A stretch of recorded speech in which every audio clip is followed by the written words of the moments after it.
G'day, I'm Brett, the guy that made Climb Awa. I wanted to include a short intro here because since I shot the film in 2016, a fair bit has happened since then.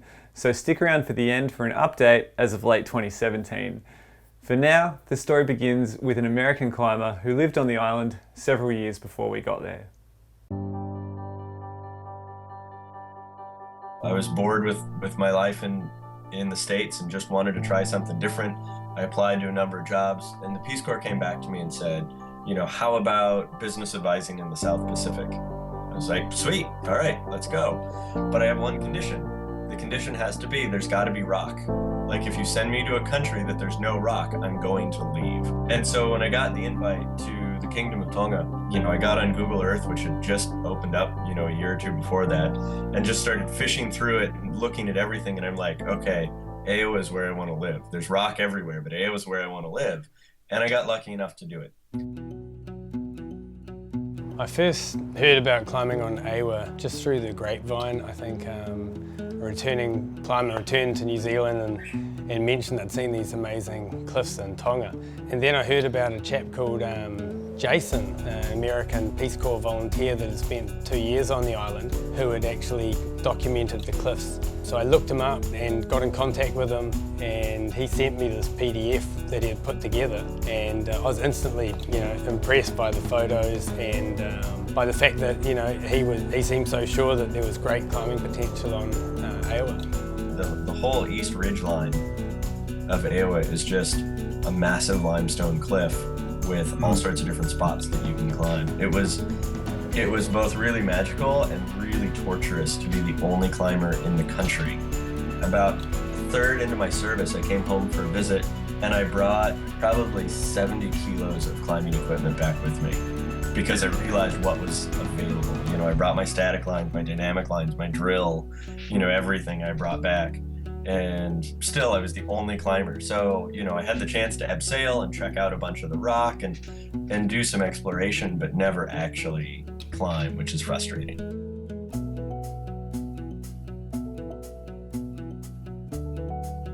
The basic plan for this trip is to spend 2 weeks here, getting around the island and figure out the best locations and actually bolt some routes. My wife and I kind of decided that we'd come here in August, and I let people know, and Tony and Elisa immediately were keen to come along. Jean and I just recently got married, so it's kind of our honeymoon. So we've got some friends along for the honeymoon. And a film crew, yeah. I guess we're hoping to find a bit of a package in terms of a climbing destination, something that's got enough quality that, would actually recommend it. And then the whole package of having a tropical holiday, a beach, some snorkeling. When Greg asked me if I wanted to come along, it seemed like a really good idea, especially if we could turn this into some form of venture that the community could get involved with, that they could benefit from.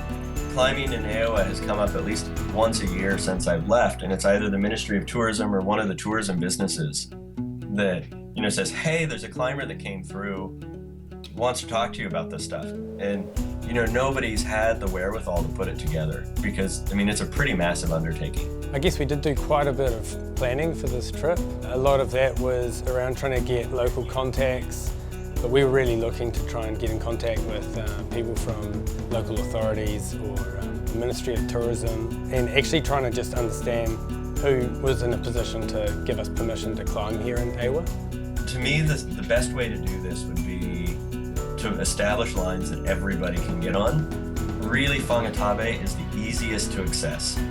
So Fungafue is a beach on the northeast coast. The cliffs are stepped back and away from the sea.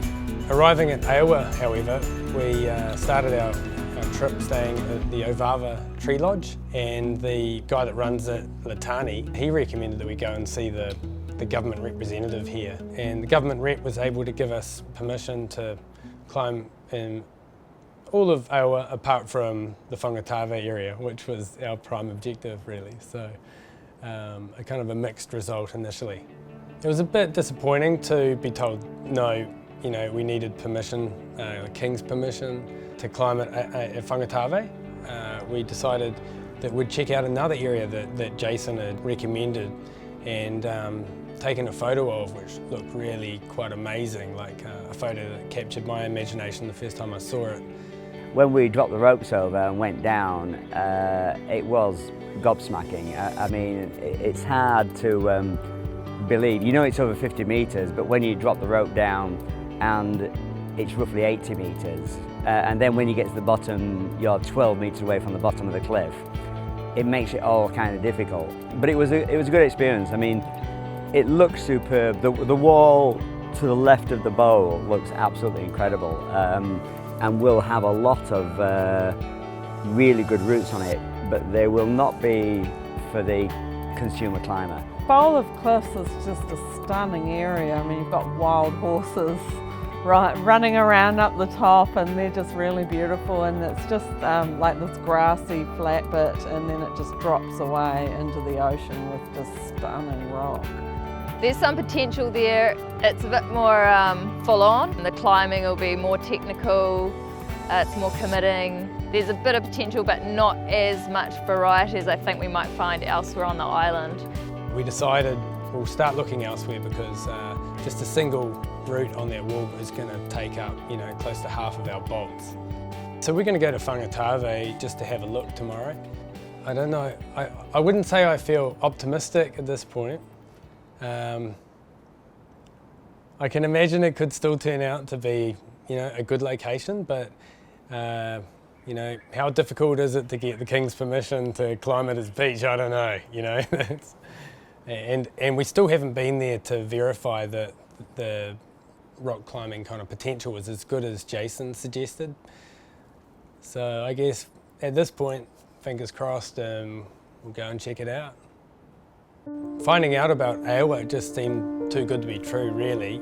This perfect little island not far away from New Zealand and easy to get to, with these great big cliffs all over it. So definitely seemed worthwhile coming here and checking it out. I've walked into a whole host of cliffs, elsewhere, particularly in New Zealand, looking for new crags, and generally been kind of disappointed. But it's kind of fun just getting out there and having a look around. I mean, my view is you could do worse than just go along the bottom of the crag. Otherwise, we're in the dark. It looks like it'd be an easy walk along the beach anyway. Until you have to go up. Until you have to go up. Well, it's not hard, is it? No, it's about the easiest rainforest I've walked through. That's what you dream of finding in France and Spain. A wall full of pockets. Stuff in ghettos like this. Yeah, that will make a brilliant line. Do you really need to go another hour and see it? What? Yeah. What do you mean? You have to go, what do you mean? Well, I mean, I've seen enough to know that the rock is really good. Yeah, same. Okay. Jean and I then will keep going. Yeah.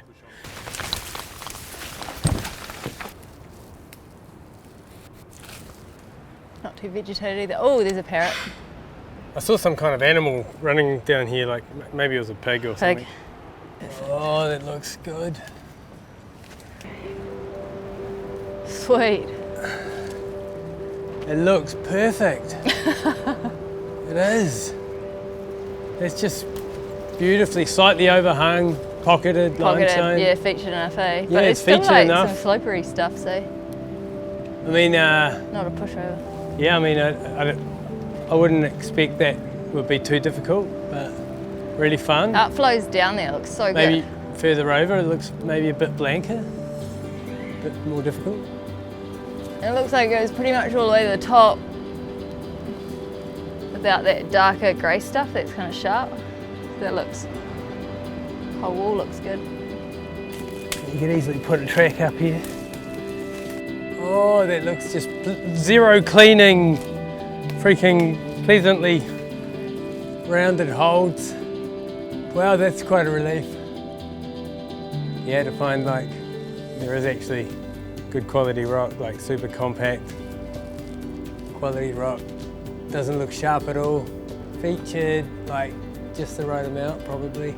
Range of grades, Yeah, beautiful beach. What more could you ask for? So good at how it's got this clear base too. Like you don't even need to clear anything. It's a proper crag base. Yeah, it's like you've got the chill out rocks. Manicured. You've got your trees to put your hammocks in. These trees are cool, aren't they?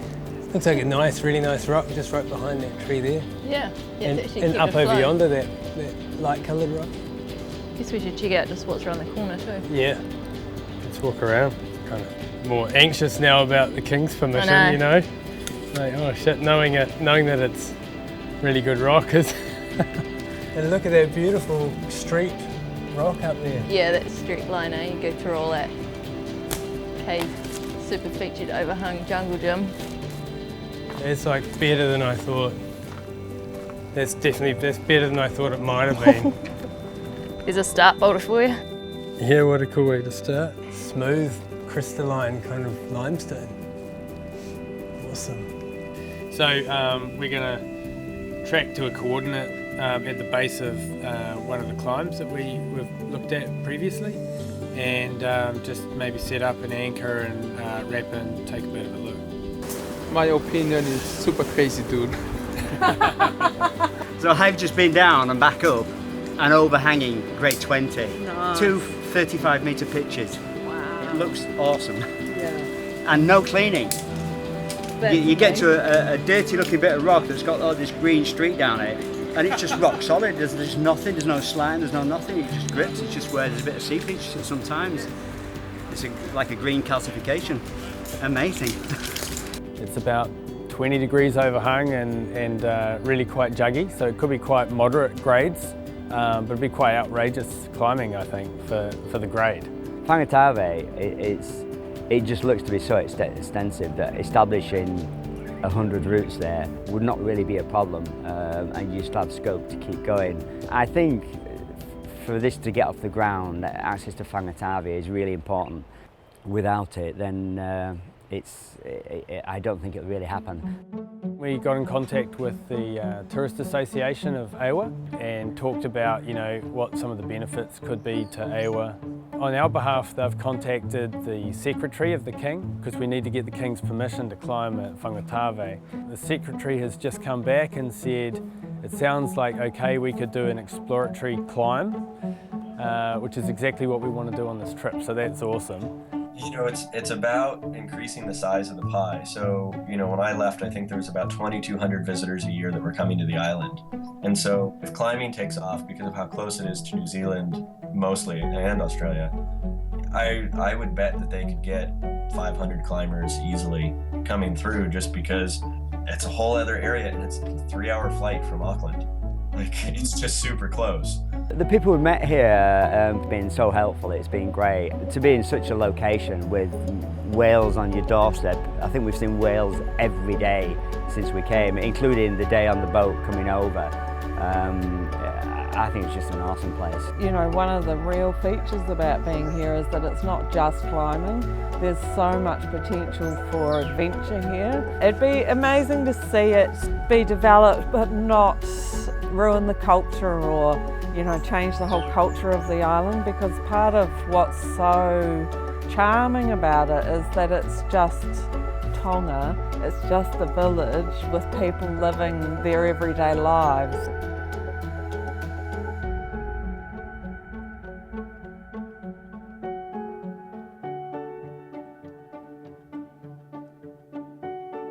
Hello again. So I mentioned at the start that a lot's happened since that first visit, the most significant of which is that permission to climb at Fungafue has been granted as long as we adhere to a code of conduct that's been put in place to protect various environmental and cultural sensitivities. Anyone that's interested in climbing on Ewa should definitely visit tonganrock.org for more information. In the meantime, the other big news is that some routes have gone up. The team returned this year to continue exploring and building that relationship with the local community. A few days ago, I caught up with one of those team members, Nathan Duxfield, or Ducky, who was also on the first trip in 2016, but we only crossed over very briefly, where he arrived on the island just as I was leaving, hence him not making the final cut. So after 2 trips and plenty of climbing on Tongan limestone, I'm keen to hear Nathan's thoughts on the island. can you just tell us a bit about like the first route that you guys ended up establishing on Ewa in that first trip? Yeah, sure. So, well, Tony picked the very first line up the side of this beautiful big cave, and then Greg and I developed a route about probably 10 meters to the south. The first pitch kind of a little bit overhanging in and out, left and right, kind of wiggles up into this nice little cave. And the first time we ever climbed it, I climbed the first pitch and was belaying up Greg and Jean up into the cave. And I just hear this massive kind of explosion out in the water. And I look out into the beautiful blue ocean, and there's this massive whale just doing the biggest bomb you've ever seen.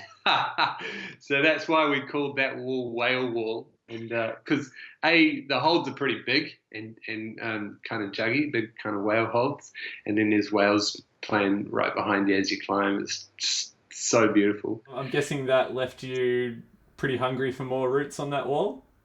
Yeah, absolutely. You know, in that first trip when you were there and you guys did all that scouting, and then finally we got permission to do some exploratory climbs, so we jumped on that and put up 2 climbs. But there was just so much more potential, and so we were really stoked to get back the second year and make a little bit more ground, you know. So in terms of the climbing that you guys established on that trip, you had a fair bit of success, right? So in total now, my count was 25 pitches. So we already had 4 pitches up, but so we put up another kind of 8 routes.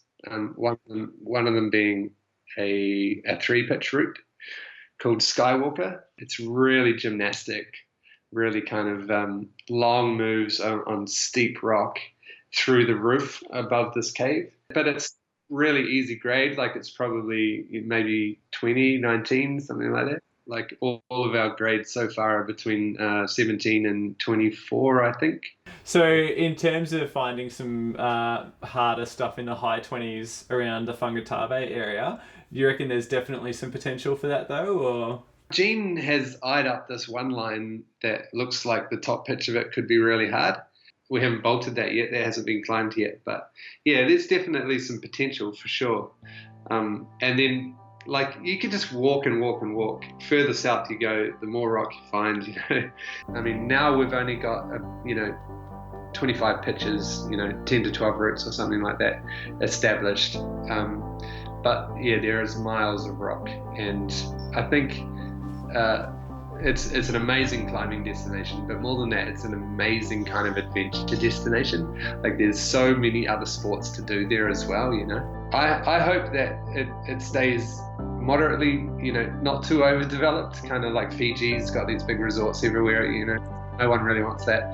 But that island could definitely do with some adventure tourism, and there's huge potential to start up some very advantageous adventure tourism for the island that won't kind of spoil the beauty of it.